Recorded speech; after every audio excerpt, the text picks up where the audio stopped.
मां रिहाना चन्ना आहियां ऐं मां सखर सां बिलोंग कंदी आहियां।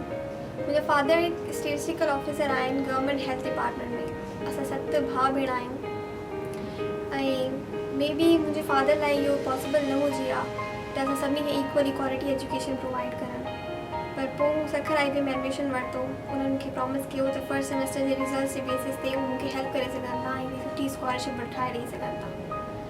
ईअं ई थियो जॾहिं मूं फर्स्ट सेमेस्टर में सुठे ग्रेड्स वरिता त मूंखे सना फेम स्कॉलरशिप मिली ऐं मां पंहिंजी सॼी BBA सना फेम स्कॉलरशिप जी सपोर्ट सां कंप्लीट कई आहे। हाणे त मां MBA में एनरोल्ड आहियां करंटली, त मूंखे ख़बर आहे त मां मार्केट में वेंदमि त मूंखे हिकिड़ी सुठी जॉब ज़रूरु मिलंदी ऐं इहो सॼो पॉसिबल थियो सना फेम स्कॉलरशिप जी बेसिस ते, जंहिंजी वजह सां मां पंहिंजी BBA कंप्लीट कई।